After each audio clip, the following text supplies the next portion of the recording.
In other business news, African Rainbow Minerals has posted an almost 50% drop in annual earnings. This has been attributed to a decrease in the average realized export dollar iron ore price. Increased costs at its unprofitable Bokoni Platinum Mine also added to the loss. Executive Director Philip Tobias speaks to us now. Thank you so much for your time, Mr. Tobias. The market did not respond quite positively to this news. How do you then make sure that you have a plan going forward, particularly in the near term, to make some gains? Good evening to Misa and to your viewers, and thank you very much for having us tonight. As you rightly mentioned, we have really seen the headline reduction of 47% from 5 billion to 2.695 year on year. That at the back of the low USD iron ore price, to a tune of 15%, and also the strong rand as well having that effect. If you just look at what we have lost just from the price side, is close to 2.1 billion rand. But we didn't just, take that lying down. As a business, we have really looked at measures to really improve, cost, identified wasteful expenditure, eliminated and made sure that we improved on that. And we've also increased, our volumes, like on the manganese business, which basically brought in on the table about extra 250 million rand, and sales tons as well to a tune of about 448 million rand. So the delta, the difference between that 2.1 and basically the positive initiatives, taking charge of things that are within our control, like cost, like volume, like quality mining, has really reduced that number from 2.1. Especially, I'm just talking now just to the ferrous division, which is iron ore and manganese and alloys. So it reduced that number from 2.1 to 1.6. So we are doing things, and taking full control of things that are within our control. But the price, there's not much we can do about it.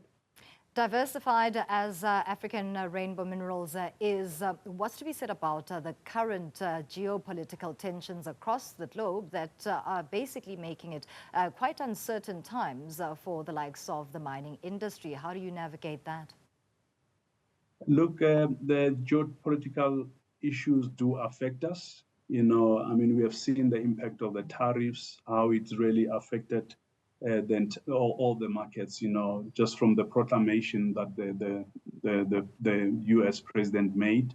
It really had that ripple effect. And also, if you look at things like where people are going, like for the coal industry, countries like China and India are looking more into the solar energy, renewable energy sources, and that has an effect in terms of the demand on your coal supply and that. So yes, indeed, the geopolitical issues do have impact into our business.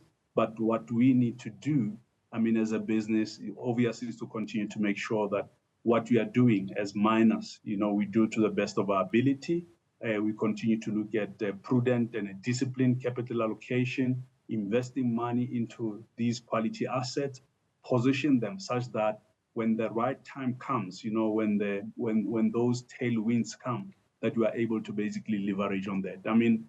2 months ago, the platinum prices were basically below, $1,000 an ounce. And we've seen some positive reaction over the last 2 months.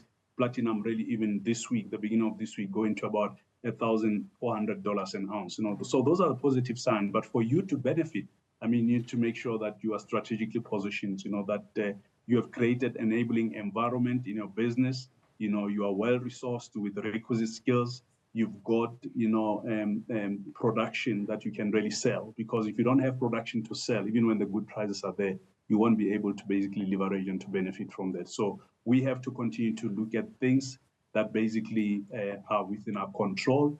Continue to engage with key stakeholders, like Transnet. We really want to commend Michelle Phillips, for the openness and the open door, the engagement, that she has really tabled. And we're starting to see, the fruits of that collaboration.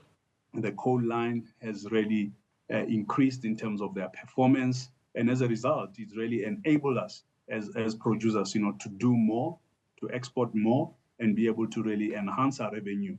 Thus really making sure that we become globally competitive and that we really are able to really have sustainable, margins and profits, and really reward all the stakeholders from that. As a parting shot, given those dynamics, is it a time to say that job security does exist at African Rainbow Minerals, particularly with the South African challenge of a rising unemployment rate? Look, I can't really say, look, job security. Basically, it's our responsibility to make sure that we reduce the high unemployment rate that the country has been faced with. Unfortunately, I mean, during difficult times, like even at our platinum operations, I mean, we had to go through the Section 189 processes, labor rationalization, but that you engage, with the stakeholders, your labor organizations, labor movement, you sit around and look for portable mitigation measures, where some of the things like your voluntary severance packages are issued, early retirement, and really avoid retrenchment at all costs, redeployment, where people will have to move from one job, that is redundant at that point in time to an open opportunity. Some of them even have to take maybe a bumping down, but just for the sake of having that. What you do is you basically reposition. You have to let go maybe of certain numbers, but to reposition such that when the business grows, you are able to go and re-employ those people back. So you do have to go through that because labor is basically approximately 55% to 60% of our cost. And second to that is your electricity and other costs as well. So we do look at this thing, from the full value chain and make sure that we engage our stakeholders. And we have really been successful because everyone realized. And it was very encouraging and pleasing, also to get some initiatives from the employees themselves to say, have you considered that? Have you considered this? And some of those projects have really led to meaningful cost reduction and have saved some jobs. Thank you so much for your time. Philip Tobias is the Executive Director at African Rainbow Minerals, talking us through their latest results.